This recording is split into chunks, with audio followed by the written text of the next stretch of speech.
Hola a todos, bienvenidos a un nuevo episodio de Pieles. ¿Cómo estás, Ari? Hola, Rabino Uri, ¿cómo estás vos?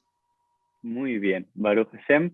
Y bueno, para todos los que nos están viendo o nos están escuchando en este nuevo Pieles, tengo el placer y el honor de invitar a uno de mis rabinos, uno de mis profesores en el Seminario Rabínico Latinoamericano, allá hace algún tiempo atrás, Ari. Era más joven, tenías menos canas en la barba.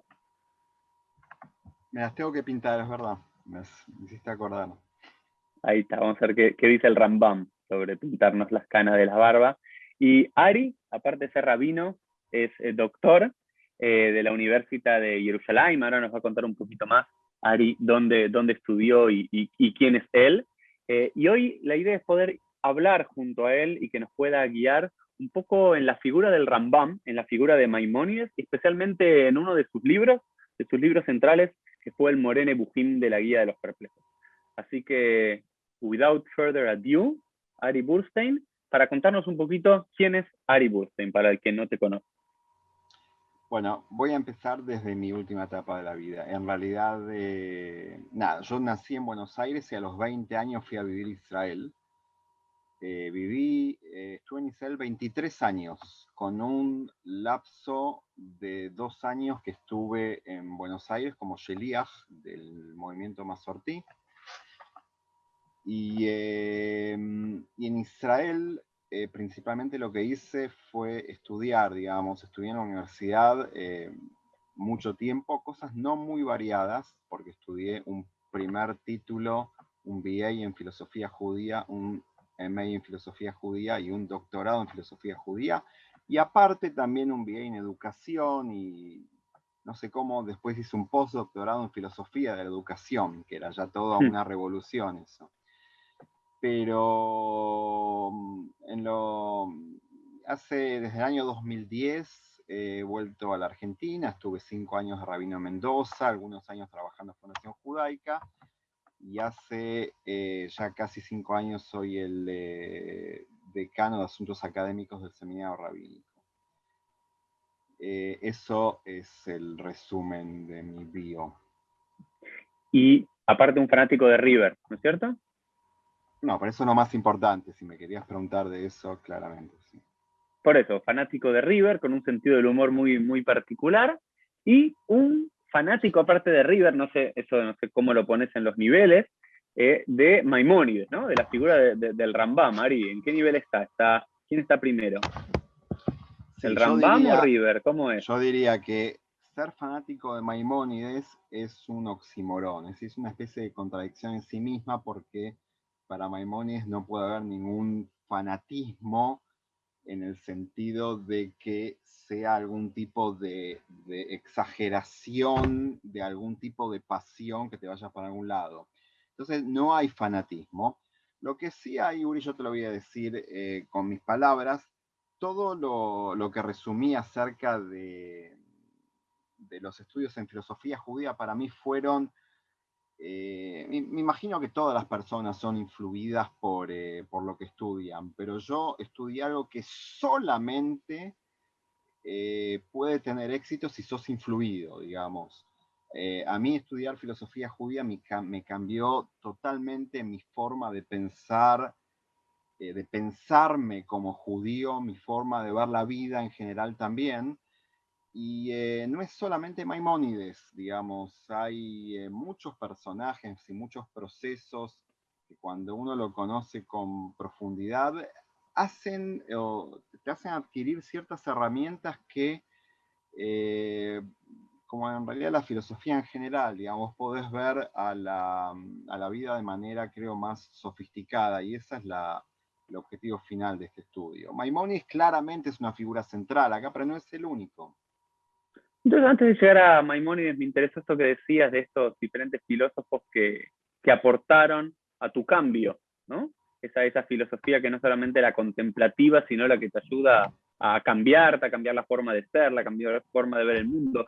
Qué otros filósofos judíos te atravesaron tu ser? Sí, uno de los problemas que hay en ser seguidor de Maimónides es que uno le va corrigiendo las preguntas al entrevistador, porque siempre tienen algún, por ejemplo, ya la palabra contemplativa es muy, que vos nombraste, Uri, tiene muchas connotaciones que no estoy seguro que Maimónides estaría de acuerdo, pero dejémoslo para un próximo paso. Yo diría así, de la filosofía judía moderna, creo que no hay filósofo del cual yo personalmente no haya sacado algo influyente de todas las ramas, desde, no sé, el existencialismo de Rosenzweig, desde el racionalismo, idealismo o neo-maimonidismo, o como se diga, de Hermann Cohen, desde la visión revolucionaria que tiene algo místico y algo hasídico del Rav Kook. Es como se dice, Mikol Melamdai Skaldi, en este sentido, de todos estos morim que fueron realmente grandiosos. Hay un gran aporte, creo, de herramientas para cómo pensar el judaísmo hoy en día en su situación tan conflictiva y tan digamos, desde hace 250 años aproximadamente, a partir de la emancipación, el judaísmo se enfrenta a situaciones que nunca en la historia se enfrentó.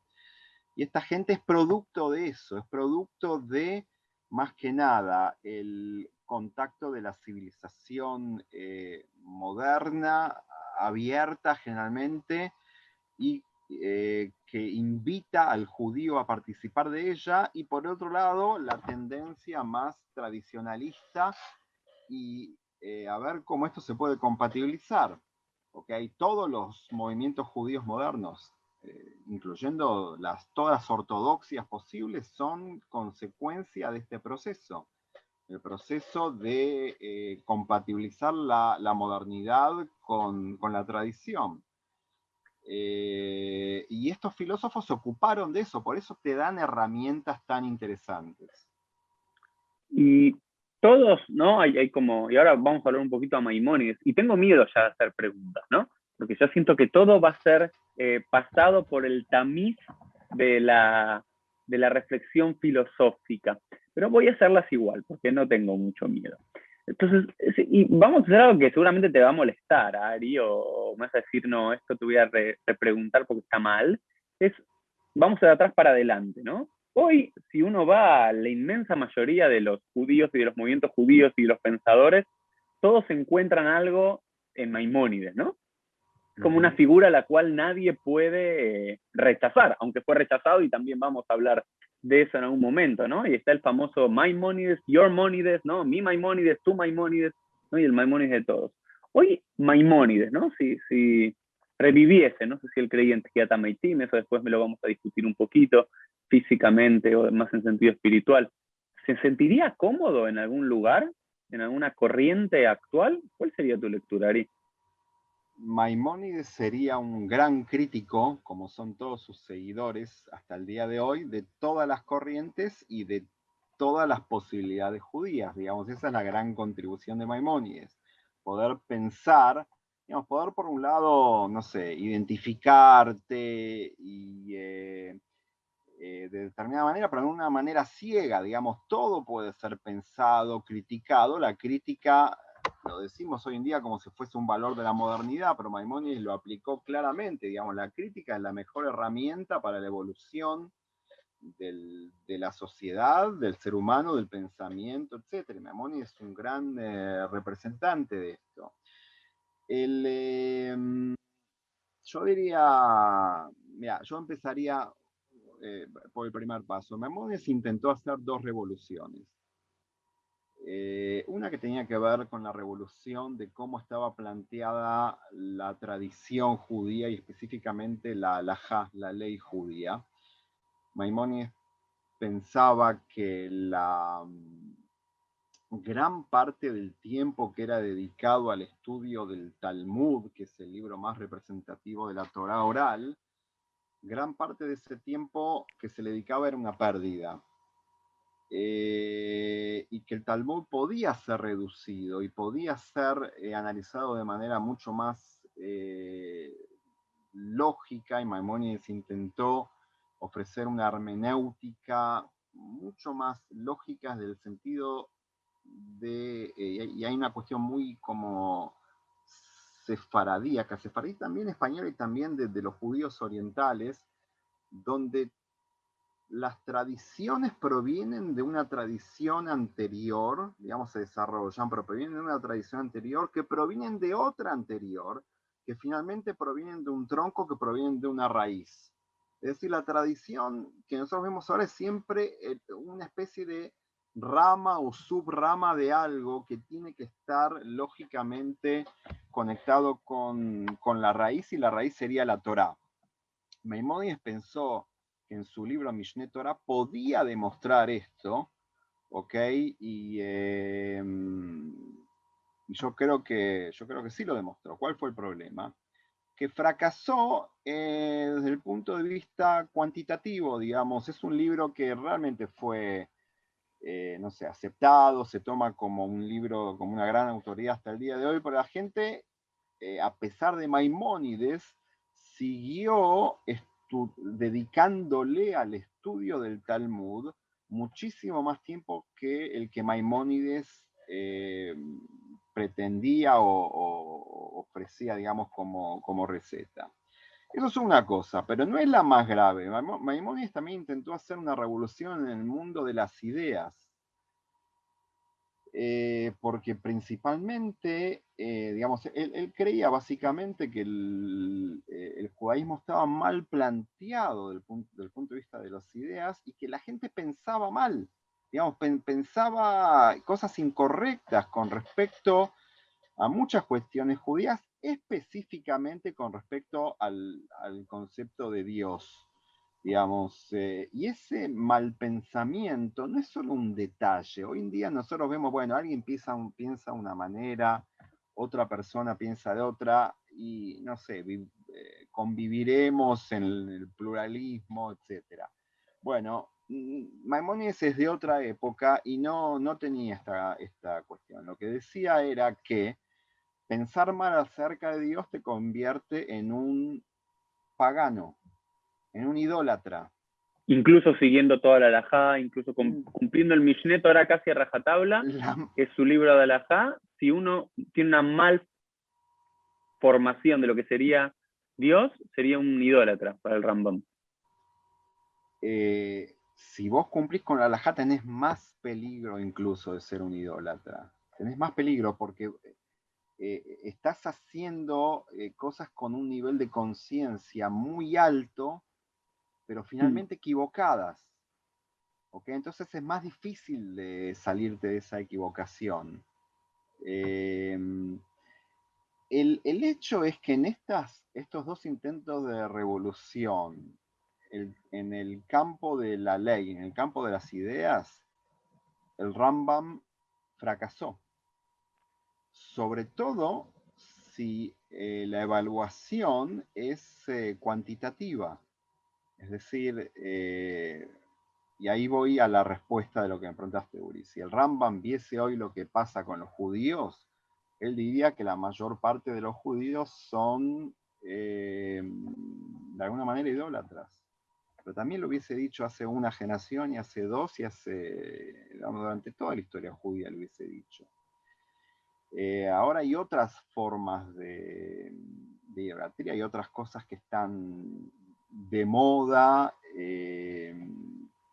pero Maimónides hubiese tenido problema con todo. Ese es el problema que tienen las personas que son muy críticas generalmente.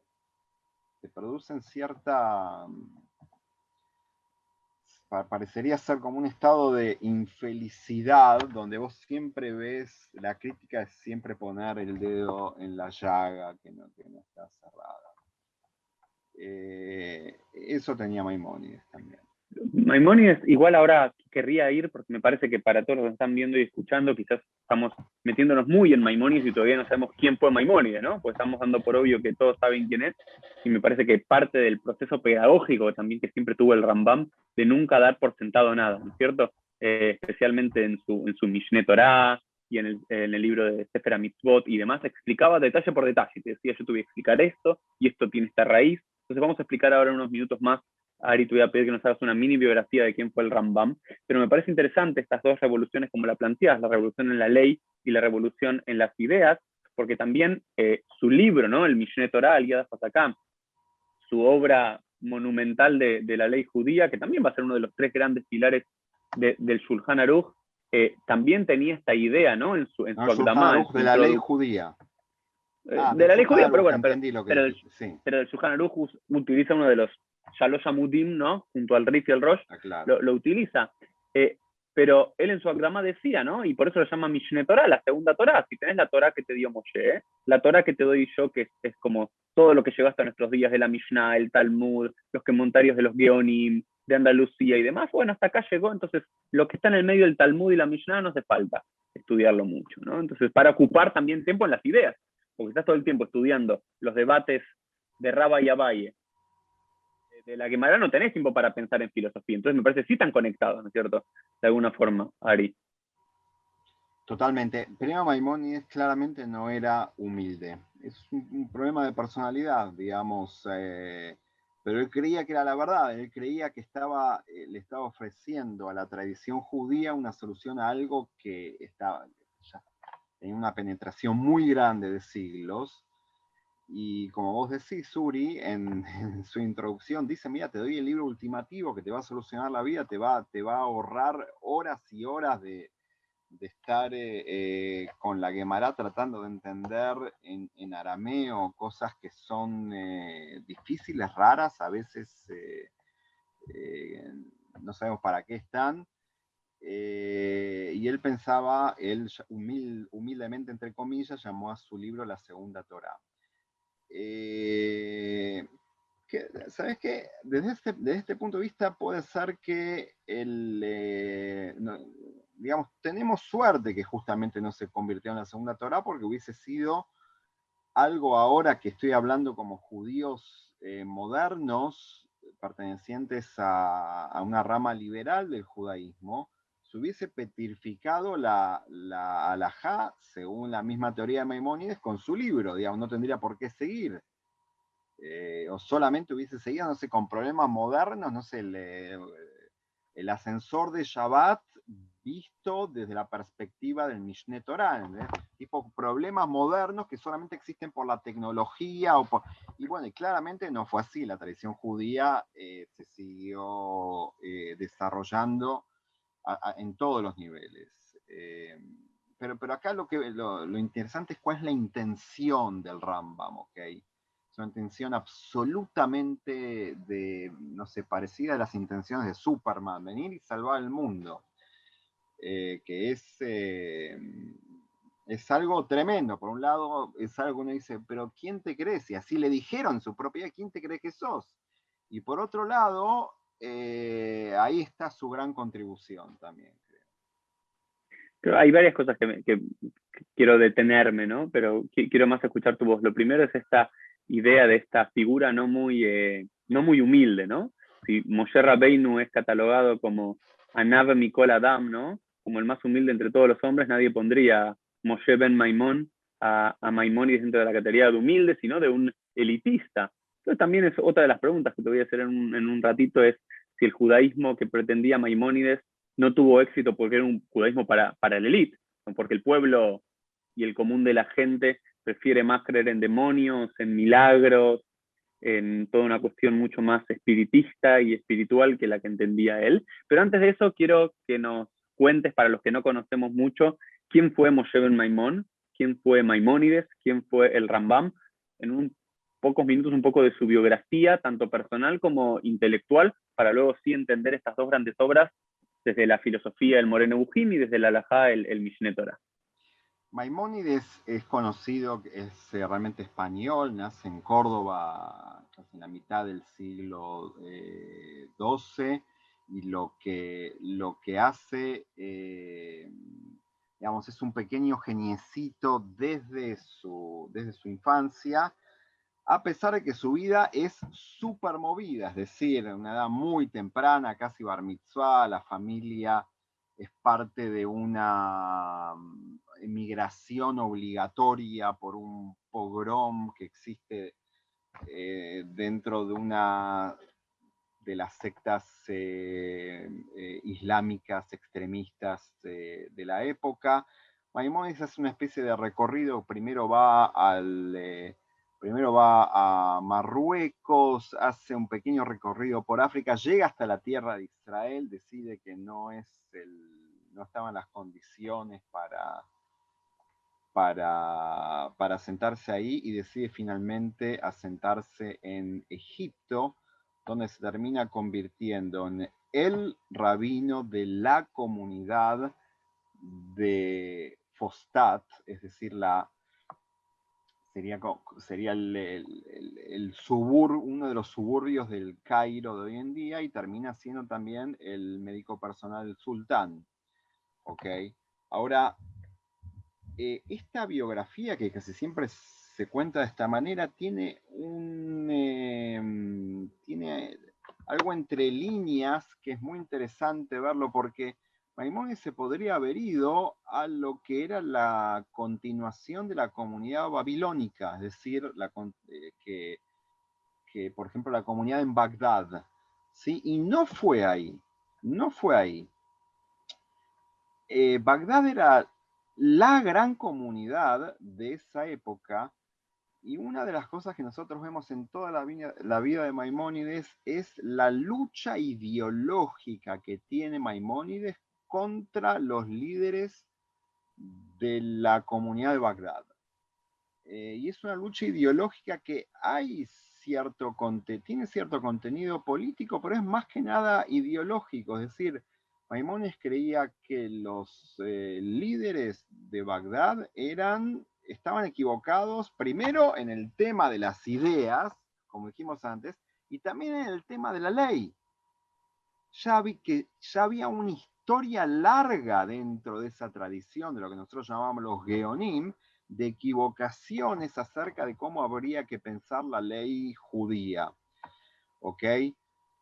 Recuerdo ahora, es un tema que nunca estudié mucho, pero recuerdo haber leído un mamar, un artículo que hablaba cómo Maimónides discutía, alguien le escribía de una comunidad de Bagdad, le discutía como los rabinos de ahí no le dejaban andar en barco en Shabbat, como no le permitían andar en barco en Shabbat, y el Rambam le dice, déjenle, permítanle, y le discuta a los rabinos, dice, dale mi carta a los principales rabinos de ahí, que no me falten la autoridad a mí, que yo soy el Rambam.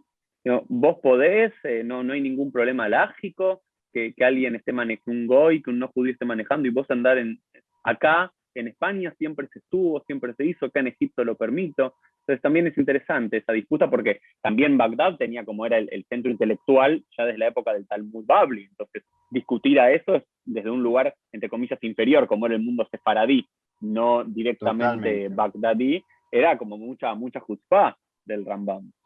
Totalmente. Y hay un ejemplo, creo que se conecta con lo que dijiste antes, Uri, con respecto a si Rambam tiene una teoría muy elitista, que tiene que ver con la famosa carta del Ger, del prosélito Obadia, que está en Bagdad también, que le escribe al Rambam que está en Egipto diciéndole que su comunidad lo discrimina y no lo dejan participar de ceremonias en las cuales hay especificidades nacionalistas judías, por ejemplo, no sé, decir en el Kiddush, porque nos has elegido entre todos los pueblos, y decir incluso en el principio de la Midá, Dios nuestro, de nuestros patriarcas, Dios de Abraham, Dios de Isaac, Dios de Jacob, y le decían a este muchacho Obadia, no son tus patriarcas, son los nuestros, vos te acabás de incorporar recién ahora.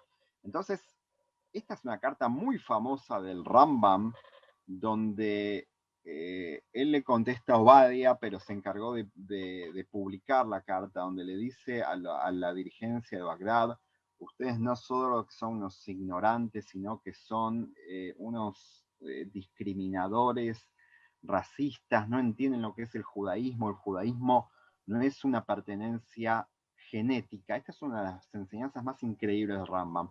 no es una pertenencia genética, sino que es una pertenencia ideológica. Es decir, vos te convertís en judío en el momento que venís a aceptar los principios del pueblo de Israel. No tiene nada que ver cómo naciste. Vos podés haber nacido judío y podés ser como decíamos antes, podés ser un pagano en tus pensamientos, en tus acciones. Y Mirá tendrías acá, menos derecho que un ger, que un converso a decir Eloheinu Veloya totalmente, Boteinu. totalmente. Mm. Por eso, ¿cuál es el tema? El tema es que, por un lado, es verdad que la teoría filosófica judía del Rambam es elitista. Por otro lado, es mucho más universalista que cualquier otra teoría más populista. ¿Entendés? Cualquier otra teoría que en realidad es más fácil de acceder o todos los contenidos son más aceptables y más populares y más lo que el Rambam no se definía como idolatría. Suponete que la otra teoría lo define, pero está más restringido ahí desde otro punto de vista. Para el Rambam, en teoría, vos por el hecho de nacer solamente como un ser humano, las posibilidades son infinitas. Podés llegar a ser el hombre más sabio de la historia. Podés también, si no sos judío, te podés convertir al judaísmo y podés abrazar, incluso no como judío, los principios de Abraham, pero si querés también cumplir con la Torah, te podés convertir. ¿Ok? Esto no está cerrado para nadie, a pesar de que sabemos que, digamos, no todo el mundo puede ser por cuestiones, no sé, de condiciones, no sé, sociales e incluso genéticas, no todo el mundo puede ser el Rambam, ni Platón, ni Aristóteles. Pero en la teoría sí se puede. En la teoría la ventana o la puerta esa está abierta para cualquiera. No lo estaría abierto en otras teorías que parecerían ser más populares. Esta es la paradoja. Acá hay elitismo y universalidad, y del otro lado, digamos, del lado más místico, hay más popularidad, no sé si es la palabra exacta, sí, pero más popularidad, pero la puerta es mucho más angosta y tiene que ver más con lo genético, o que tiene que ver con cómo naciste. Para el Rambam no importa cómo naciste, sobreponete a todos los problemas que tenés en tu vida, podés llegar a ser el hombre más sabio de la historia. Está maravilloso, ¿no? Y creo que eso del universalismo también está planteado por una de las grandes críticas que se le va a hacer al Rambam. Y ahora, si te parece, Ari, ingresamos a la segunda parte de nuestro episodio, los últimos 30 minutos, o los segundos 30 minutos, para hablar un poco de estos grandes debates, enfrentamientos y polémicas que tuvo el Rambam, ¿no? Porque esto del universalismo también está planteado por la racionalidad. Él plantaba un modelo teológico ultra o súper racionalista hasta todo lo que pueda estirarlo, ¿no? Basado en el aristotelismo, ¿no? Y muchos críticos del Rambam, las generaciones posteriores, en el siglo II, siglo XIII y en adelante, le decían, digamos, que su gran traición fue poner el judaísmo al servicio del aristotelismo. ¿Qué podemos decir de todo esto, digamos? Que él, digamos, No, bueno, que él de alguna forma falsificó el judaísmo para hacerlo entrar dentro de los cánones racionales aristotélicos. ok. Desde el punto de vista de los hechos, es así como lo decís, Uri. Es decir, el Rambam tuvo infinidad de opositores, de oposición. El Moreh Nebuchim y el Mishneh Torah en algunos lugares fue quemado, digamos, sobre todo el Moreh Nebuchim. El Mishneh Torah no fue aceptado, salvo pasaron muchas décadas hasta que tuvo su aceptación. Y principalmente la pregunta fue, ¿quién sos vos para decirnos qué es lo que tenemos que pensar? ¿Qué es lo que tenemos que pensar? Sobre todo porque acá sí hay un problema con el Rambam. Generalmente está la visión acerca del judaísmo, que es una cultura y una tradición donde no existe el dogma, ¿ok? Y no existe una manera de pensar, sino lo que existe en el mayor de los casos es una manera de actuar, ¿ok? que tiene que ver con la Torá, pero no tiene que ver con una manera de pensar. Y claramente el Rambam se sale de ese molde.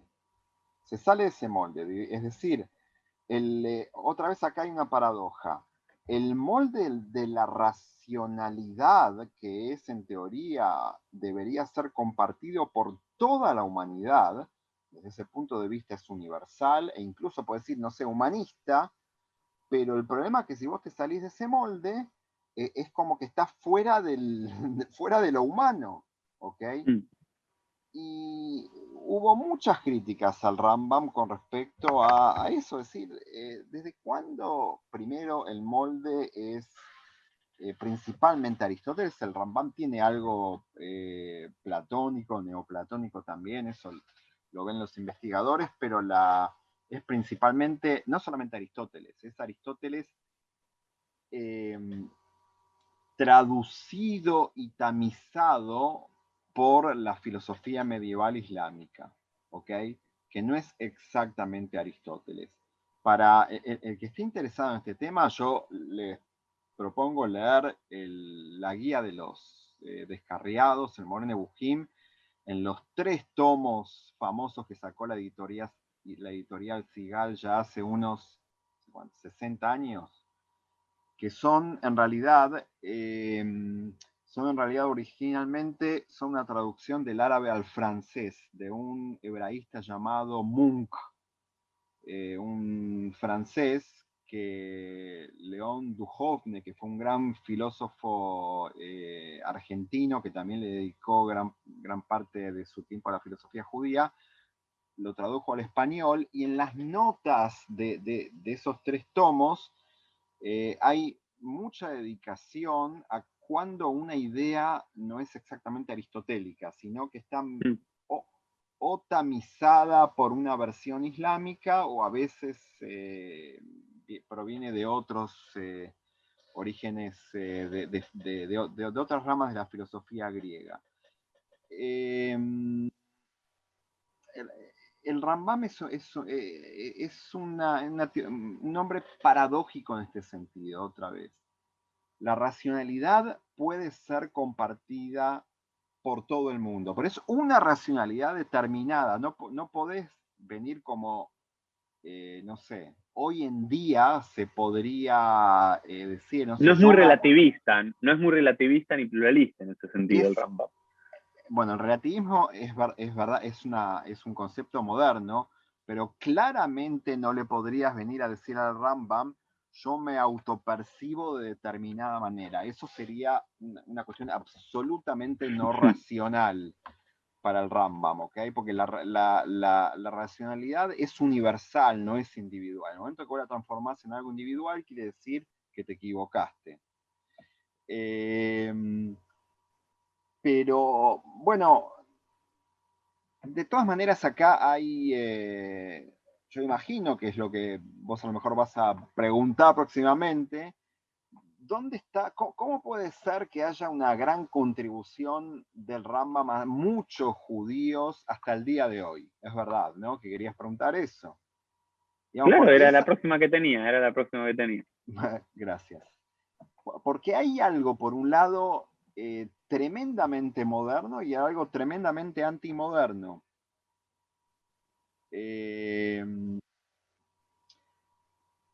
Yo creo que la gran contribución del Rambam es en fijar,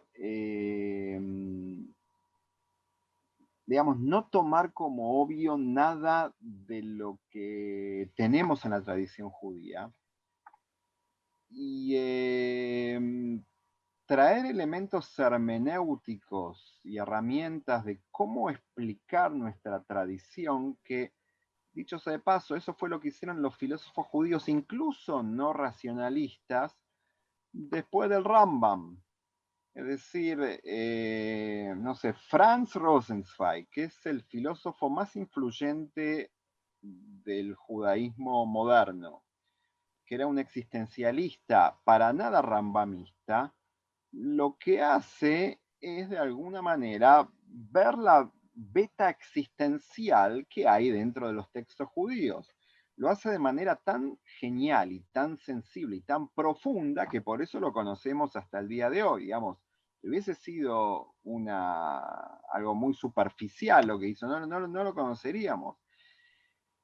Eso es, creo que la gran contribución del Rambam, es venir a intentar a redefinir el judaísmo con herramientas hermenéuticas que nadie se atrevió a tanto antes de él. Hubo intentos, pero nadie se atrevió a tanto. Y creo que eso, todo lo que decís, Ari, de alguna forma está, siempre cuando uno ve las obras del autor, vos ves dónde estaba sus citadas, su línea de pensamiento, y creo que vale la pena repasar, aunque sea, y decirme si me estoy olvidando alguna, las grandes obras del Rambam para entender su contribución monumental. Esos eruditos monumentales. Por un lado, un comentario a la Mishnah, que ya desde su propia juventud, los 23, 24 años, un comentario completo a la Mishnah, que es el primer gran libro de ley o jurisprudencia rabínica, casi poniendo ya de lado a la Gemara, porque si toda la Gemara es una discusión sobre la Mishnah, ya su propio comentario para decirle, mira, a la gente, estudia la Torá, el Pentateuco, estudia la Mishnah con mis comentarios, ya está. Desocupate de todo el tema de la Gemara, que le hizo mal en los últimos 5 o 6 siglos a la gente, mucho tiempo pensando en esto y no en otras cosas. También su Sefer HaMitzvot, poder poner, ¿no? Que ya había empezado 2, 3 siglos antes con varios Geonim, tratando de buscar cuáles son los 613 mandamientos. También es una revolución, es decir, mira, estas son las mitzvot, porque si vos tenés estas mitzvot, ahí podés empezar a escribir el Mishneh Torah, el libro de ley judía. Si no tenés el racional de qué es el mandamiento, la base de cada cosa, ¿no? Y él lo pone en el Mishneh Torah. Ahora vamos a hablar del Shabbat. En el Shabbat hay X cantidad de mandamientos. Y después te ponen cada uno de los libros, este mandamiento sobre tal cosa. Entonces, y después, digamos, el Mishneh Torah, ese gran libro de ley judía que hasta ese momento, todos los otros libros, y a los que nos gusta y apasiona la halajá, y a mí sí me gusta la Gemara, digamos, y sí le dedico muchas horas, anti el Rambam, pero dedico, vos ves todos los otros libros, a la Hot Ketsubot, a la Hot Grolot, a la Hot Ketsukot, el Rif, son una porquería en paralelo a lo que hizo el Rambam. Aparte el Rambam es organizado, habla claro, habla lindo, tiene un hebreo perfecto, no me habla ni en árabe ni en arameo, ¿no? Y también lo hace eterno, habiéndolo escrito en hebreo. Creo porque, digamos, como el idioma eterno del pueblo judío, pero por sobre todo su obra más polémica, ¿no? O por lo menos la que más fue quemada, o hasta el día de hoy es la menos estudiada. En muchos otros lugares del mundo, sí, el Rambam sí, pero se estudia el Mishneh Torah, alguna de sus cartas, alguna de sus Teshuvot, pero nunca el Moreh Nevuchim, nunca la guía de los perplejos. ¿No? Sí. Y esa guía de los perplejos, tengo varias cosas como para decir, creo que para todos los que nos gusta el judaísmo un poquito más racional, es nuestro lugar al que vamos para decir, mi identidad judía está anclado en este lado, no está en todo este misticismo, en toda esta cábala, en todas estas cosas medias locas que ustedes piensan, yo me encuentro en el Rambam, ¿no? Que realmente vos lo lees y en 3 tomos da vuelta a la filosofía judía. Mira, todos los ejemplos que diste, Uri, son ejemplos también de una persona que intenta venir a poner orden en algo que le parece que está desordenado. Y quiero agarrar un ejemplo, que no es el Moreh Nevuchim, sino que es el Sefer HaMitzvot, el libro donde cuenta las mitzvot, donde en realidad la intención principal de Rambam, que lo vemos en la introducción, no es exactamente ver cómo es el desarrollo de cada mitzvah, que eso es lo que hace, sino algo mucho más básico. El Rambam creía que la forma de contar o de entender cuál es la mitzvah era equivocada. ¿Ok? Una de las discusiones más interesantes que existe en la Edad Media es entre el Rambam y el Ramban, entre Maimónides y Nachmanides, que vino unos 150 años después que el Rambam, donde es una gran discusión filosófica. Por ejemplo, lo que nosotros interpretamos de la Torá, lo consideramos como que está escrito en la Torá y por eso es una mitzvah de la Torá, o es un desarrollo humano ¿ok? El Rambam pensaba que cada interpretación que uno hacía de la Torá incluso de manera lógica o con las leyes de la lógica que propone la misma Mishnah, etcétera, etcétera. Pero esa interpretación es absolutamente humana, no la podés contar como que estaba en el texto. En cambio, el Ramban, que fue otro genio medieval, el Ramban lo que hace es decir, no, yo tengo una visión mística de la Torah. La Torah es un mensaje infinito, interminable de cosas, y lo que viene, la persona solamente viene a descubrir lo que está escrito, no viene a desarrollar nada. Entonces ya te daba este ejemplo porque solamente en ese libro que parece una lista solamente, hay una tremenda discusión que tiene que ver con no solamente con la tradición judía, sino con, por ejemplo, con cosas de la modernidad, digamos, que se aplica para todo, se aplica para la ciencia, digamos, nosotros descubrimos o nosotros desarrollamos, ¿ok? Lo puedes aplicar hasta, no sé, para, no sé, la teoría de la relatividad de Einstein. No sé, ¿Einstein descubre o desarrolla? Son preguntas muy, muy profundas. Y el Rambam creía que la tenía clara, pero vemos acá un genio que vino un siglo y medio después, le dijo, no, no tenés razón, no. Y con respecto al Moreh Nebuchim, claramente hasta el día de hoy, el Moreh Nebuchim es un libro censurado. Es un libro totalmente censurado. Yo me pasó justo antes de la pandemia, fui a visitar a mi hijo que estaba trabajando en Europa y tuve contacto con un rabino argentino que estaba ahí, que no lo voy a nombrar porque si no lo mando al muere, pero me dijo que quería tener un encuentro semanal para estudiar Moreh Nebuchim porque era algo que lo censuraban en su yeshiva, una yeshiva muy conocida de Buenos Aires. Lo censuraban, no es que no solo estaba en la biblioteca, no se podían enterar de que él estudiaba eso en su casa Y tampoco. sí, porque, digamos, decir eso del Rambam, porque hoy, digamos, el Mishneh Torah tuvo sus críticas, ¿no? La gran crítica del Mishneh Torah que había recibido es por qué no pusiste las Mekorot, por qué no pusiste las fuentes y las diferentes opiniones. Bueno, hay toda una solución a eso, que está en otros lugares, en el Sefer HaMitzvot hay muchas esas fuentes, en su comentario a la Mishnah hay muchas fuentes, pero no importa, ese también tenía que ver con el ego del Rambam, es créeme a mí, ¿sí? Somejalai. Créeme a mí, si yo lo que te digo es que la alajá quedó que esto, no vayas a la Guimara a buscar. Pero el Moreno Bujín realmente es increíble en varias cuestiones, ¿no? Que tiene que ver con el no antropomorfismo de Dios, digamos. Realmente decir de una vez por todas, Dios no tiene forma, todas, y hablar, ¿no? De la metáfora, ¿no? Me gustaría, Ari, si podés guiarnos unos minutos, hablar sobre la categoría de la lectura del Rambam de la Torá y de las historias de la Torá, de la figura de Dios en la Torá y en el Talmud y demás, como una metáfora, ¿no? ¿Qué, Sí. qué? Primero, el Rambam fue claramente un seguidor de la línea hermenéutica de Rabbi Ishmael en la Mishnah, que decía Dibera Torah Kilshon Bnei Adam. Es decir, la Torah habla como, o está escrita como está escrita para que la gente la pueda entender. ¿Sí? No es un tratado de filosofía la Torah. Y por eso, por ejemplo, que acá está el ejemplo más complicado para el Rambam, por ejemplo, habla de Dios de manera antropomórfica. Pero acá hay un segundo paso. El segundo paso está en que el lector tiene que tener en cuenta eso, tiene que tener en cuenta que ese antropomorfismo fue hecho adrede, ¿sí? Y que si vos venís y lo interpretás literalmente, estás haciendo una actividad de un niño del kinder.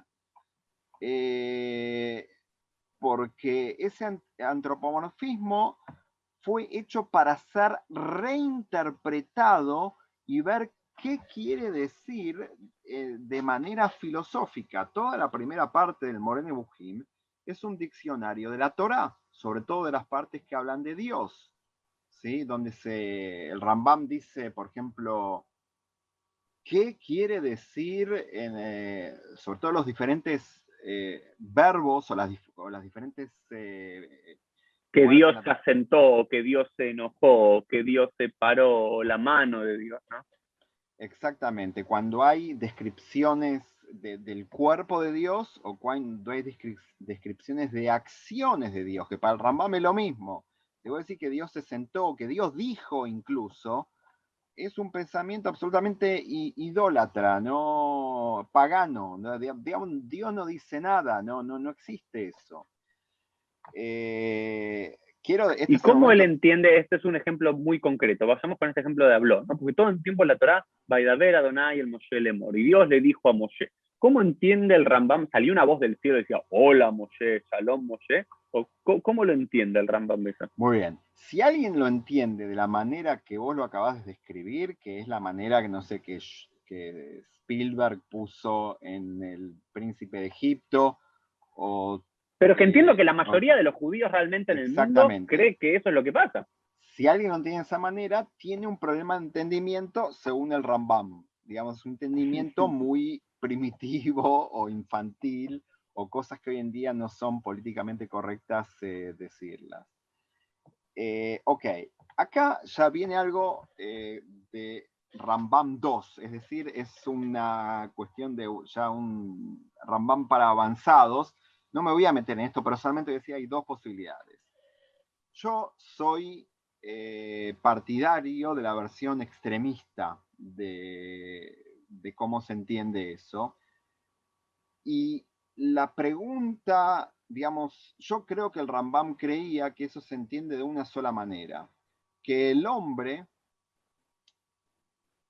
puede con su raciocinio captar parte de la inteligencia divina. La inteligencia divina se ve y se refleja en el mundo, sobre todo en las leyes de la naturaleza. ¿Ok? En el momento que la persona desarrolla su intelecto y capta ese tipo de cuestiones que no tienen que ver solamente con ciencias exactas, acá tienen que ver con un montón de cosas. Moshe captó las diferentes mitzvot porque era, y por eso se lo llama que era un profeta o el mayor profeta de la historia, porque su nivel intelectual era tremendamente desarrollado, pero O sea que para el Rambam, Moshe era más que profeta, filósofo. O que el filósofo ideal es un profeta, digamos. el filósofo tiene como condición, perdón, el profeta tiene como condición sine qua non ser filósofo, y luego hay un paso que tiene que ver con el uso de la imaginación, que gran parte de la filosofía griega la denostaba al tema de la imaginación, a pesar que para nosotros hoy en día es la fuente de la creatividad, no sé qué, pero el Rambam creía que el profeta lo que tenía la virtud de que su imaginación era controlada por su raciocinio. ¿Sí? Por lo cual tenía esa capacidad también de poner en metáforas lo que él captaba. Ahora, esa metáfora siempre tiene un peligro, tiene el peligro de ser interpretada literalmente. ¿Ok? Y esa interpretación literal te lleva no solamente a una equivocación, sino que te lleva a un pecado de la Torá, que es la idolatría o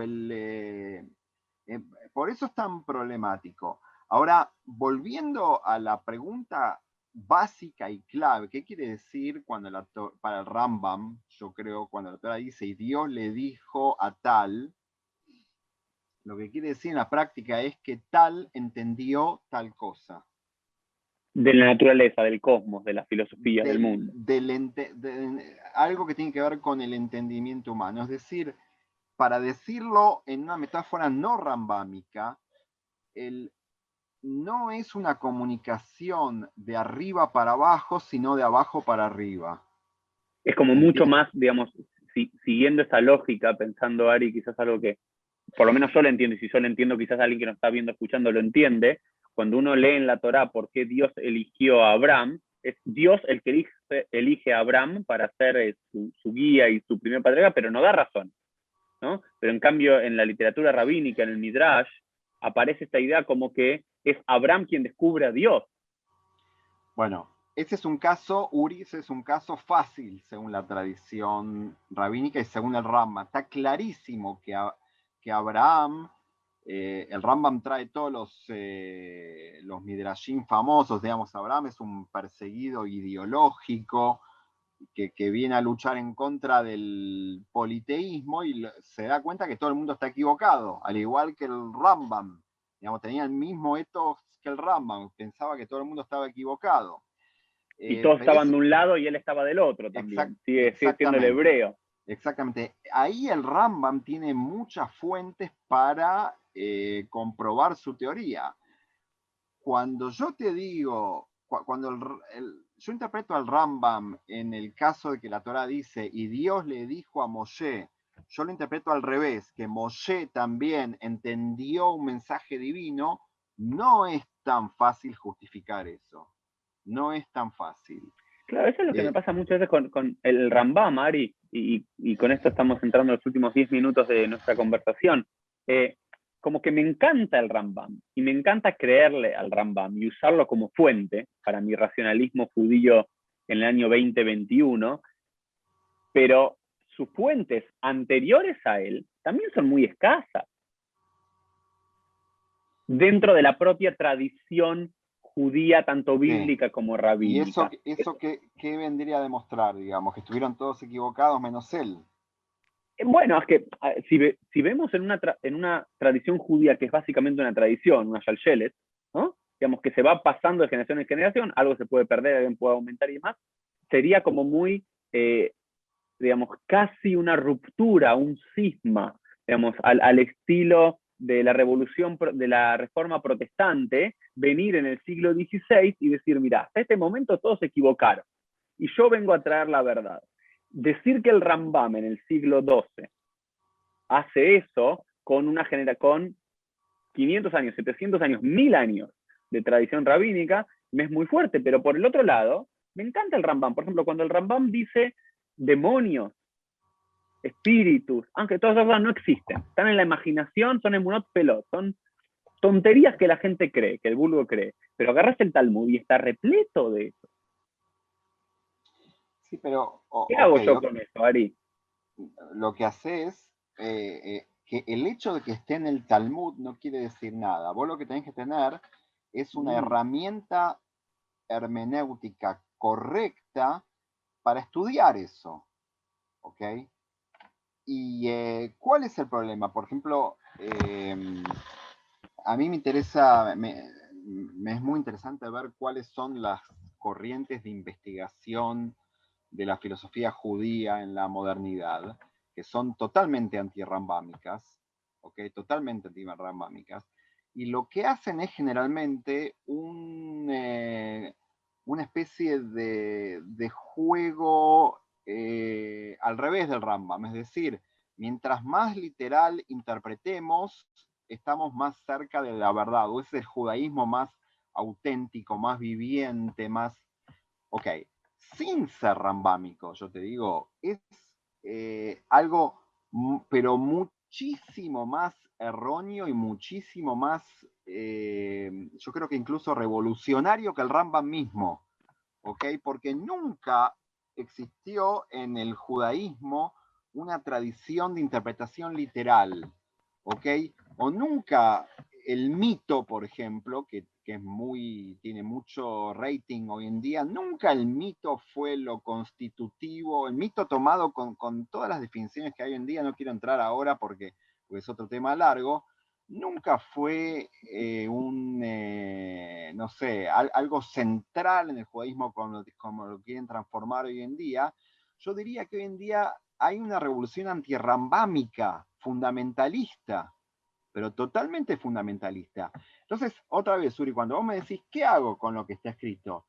Es como siempre, digamos, igual que cuando estudias Torah, ¿qué hace con lo que está escrito? Necesitas herramientas hermenéuticas. Yo no digo que tenga que ser el Rambam, pero si vos no tenés una herramienta hermenéutica como la gente, ¿sabes qué? La herramienta hermenéutica creo que es algo que se puede aplicar para el Rambam, pero lo dicen los filósofos analíticos en el último siglo, cuando vos decís algo de cualquier cosa, tenés que contestar a dos preguntas. Una, what do you mean? Dos, how do you know? Increíblemente, yo creo que esto se aplica también a la hermenéutica judía. Creo que se aplica a la hermenéutica judía, ¿ok? Y cuando se aplica, por ejemplo, a cuestiones que tienen que ver con teología o con Dios, si vos no podés contestar a qué te estás refiriendo, cómo estás sabiendo, como dice el Rambam, o como dice, no sé, uno de los, el filósofo más influyente de la modernidad, que fue Wittgenstein, que es una especie de, ¿sí? Viene de otro lado, nada que ver, pero es una especie de Rambam, no fue judío, tuvo ascendencia judía, pero él ya no era judío, es una especie de rambamista judío.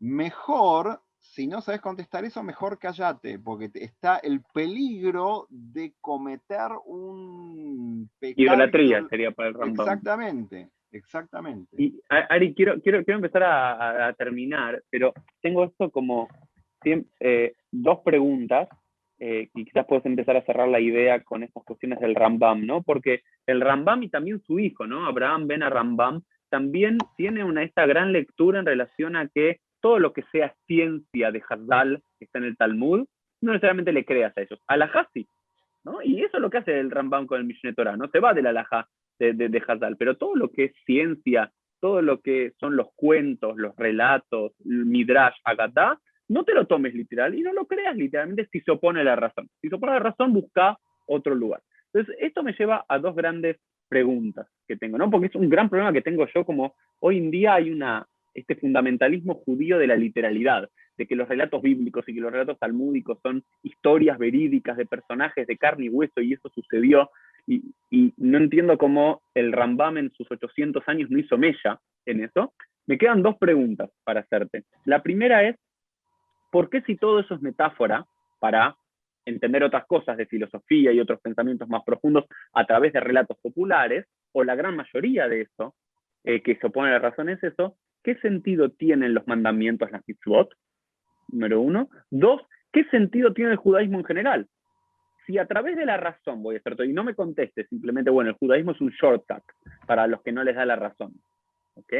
Pero, ¿qué sentido tienen las mitzvot y qué sentido tiene el judaísmo en general, donde es la razón lo que prima? Sí, el Rambam no creía que el judaísmo era un atajo para nada o era una propuesta paralela para... Rambam creía que la Torá, en el caso de los judíos, es una condición sine qua non para llegar a la verdad. Digamos, la Torá es una herramienta que lo dice claramente en el Moreh Nevuchim. La Torah persigue dos objetivos, Tikuna Nefesh y Tikuna Guf. Literalmente quiere decir la corrección del alma y la corrección del cuerpo, pero el que lee ese capítulo se da cuenta que el Rambam se refiere a la corrección social, es decir, a la implementación, tratar de implementar vivir en una sociedad justa, y la corrección de las ideas, digamos, tratar de pensar de manera correcta, ¿ok? Y la Torá sirve para eso, pero para cualquier persona, no solamente para el que no alcanza la filosofía, ¿ok? Y si en otros pueblos, no sé, por ejemplo, ni que hablar, el Rambam, sabemos que era también podríamos decir un admirador del Islam de su época, digamos.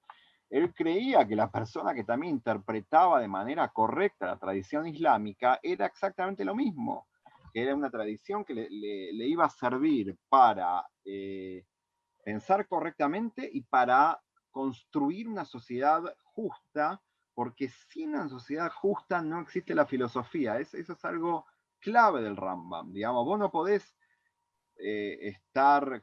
Por eso yo, ¿te acordás cuando hablamos de la contemplación? El Rambam no es la contemplación que vos te encerrás en la cueva. El Rambam es primero venir a remangarte, meterte en el barro, construir una sociedad justa para crear las condiciones necesarias para que las personas se puedan dedicar a cosas importantes. Que eso en su máxima expresión en la tradición judía se llama la era mesiánica. ¿Okay? Que es una situación política, al fin y al cabo, la era mesiánica. Pero esa es la utilidad de la Torá. Esa es la utilidad de la Torá. Y Ari, vamos ya a cerrar. ¿Algo que haya quedado del tema del Rambam que te gustaría decir que no te pregunté o que no nos dio la posibilidad? Y qué, digamos, y guiándote con esta última pregunta, ¿qué sentido le ves al Rambam hoy en nuestros días? ¿En qué sentido estos dos intentos fallidos, revoluciones fallidas del Rambam, sentís que hay que recuperar o no recuperar? ¿O qué lugar tenemos que darle al Rambam en nuestra vida judía en la actualidad? El Rambam tiene mucho de medieval, sin lugar a dudas. Hay cosas que tienen que ver con, no sé, con historia o con Aristóteles, cómo fue interpretado en el medioevo, etc. Pero sí creo que hay un mensaje que tiene que ver para tratar de, otra vez, adquirir herramientas para, yo creo que oponernos incluso a corrientes que son o irracionales o que discuten cosas de sentido común, ¿sí? En el mejor de los casos, porque en el peor de los casos hay corrientes y situaciones políticas que vienen a redefinir toda la realidad con algún tipo de objetivo que está más allá de la realidad, digamos, no sé, puede ser un objetivo, un fin político, un fin... no sé, los lugares donde nosotros vivimos, estamos todo el tiempo sometidos a discutir si, no sé, si llamamos a las cosas de, no sé, con otro nombre o es otra cosa. Digamos, todo está sujeto a tergiversación permanente. Todo está sujeto a tergiversación permanente. Y se crea un discurso que tiene adeptos y tiene seguidores, que es lo que le pasó al Rambam digamos, con la mala explicación, entre comillas, de la Torá, con la literalidad de la Torá. Nosotros digamos, el que estudia, por ejemplo, no sé, estoy haciendo algo muy, muy actualizado, el que estudia la historia del populismo moderno, ve con fecha, hora y personaje quién fue el que inventó tal cosa, digamos, quién fue el que inventó el diccionario del populismo. Por ejemplo, que el pueblo somos nosotros, o que no sé, y todo tipo de cosas que hoy en día parecerían ser obvias, pero que, nada, el que lo estudia sabe la historia de la mentira. Y el Rambam es un perseguidor de la verdad.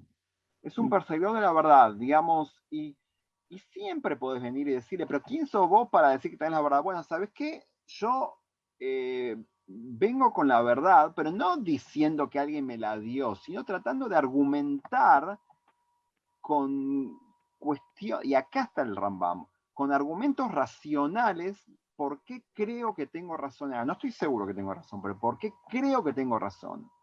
Ahora, si tus argumentos no son racionales, son solamente emotivos, o son, no sé, de otro tipo, o solamente tienen que ver con la voluntad, que es en teoría el valor más grande que existe hoy en día, con la voluntad personal, creo que estamos en un problema, digamos, viviendo una sociedad problemática en ese sentido. No sé si me expliqué, Interesante. pero creo que hay... Sí, me encantó pensar la necesidad del Rambam o la lectura rambamista en la actualidad para poner de pies a cabeza, digamos, muchos lugares comunes, y quizás lugares comunes que la sociedad judía en el siglo XII había llegado después de varios años y de varios siglos de anquilosamiento en el pensamiento, y como hoy en día muchos ismos o muchas corrientes contemporáneas que dan cosas por obvio, pero a través de esto, de lo emotivo, de lo amoroso, de lo romántico y demás, cómo a veces se necesita una figura para decir, pará, esto es así, es racional, está bien, está mal, se ajusta a los cánones de la naturaleza, de la ciencia. Me parece que me encantó la idea. Querido Ari, vamos a cerrar con un ping-pong de preguntas y respuestas que te voy a contar muy rápido. No así estaba como un preparado momento para esto. ping-pong. Pero después un día jugamos al ping-pong de verdad que también me gusta. Un personaje de la historia judía, y no puede ser el Rambam, que te gustaría revivir para tomarte un café. El Ramban. Nachmanides. Bien. Un momento de la historia judía que te gustaría ir a visitar un par de días. La entrega de la Torá en el Ar Sinai, ver lo que pasó, todo el balurdo que hubo ahí. ¿Qué pasó? ¿Qué pasó? ¿Una mitzvah? El Talmud Torah, el estudio de la Torá. ¿Un hag?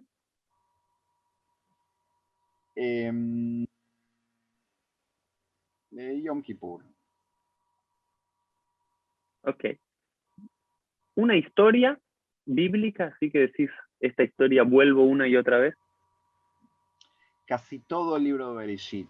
Es increíble como la profundidad y el multifacetismo que tiene el libro de Bereshit es tremendo.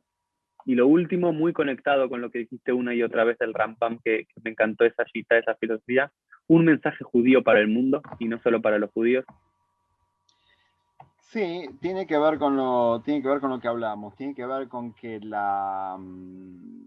otra vez la racionalidad está un poco pasada de moda y creo que hay que revivirla, no de una manera medieval, cerrada y autoritaria, pero que yo creo que gran parte de la educación tiene que ser enseñar a pensar, darle elementos para pensar, dar elementos para la crítica. Esos son grandes valores judíos que no estoy tan seguro que en la sociedad en general hoy en día estén de moda, creo que han pasado de moda incluso. Bueno, Ari, muchas gracias por tu tiempo y nos vemos Gracias, todos en un próximo episodio. gracias a vos Chao, por la chao. invitación. Bye bye.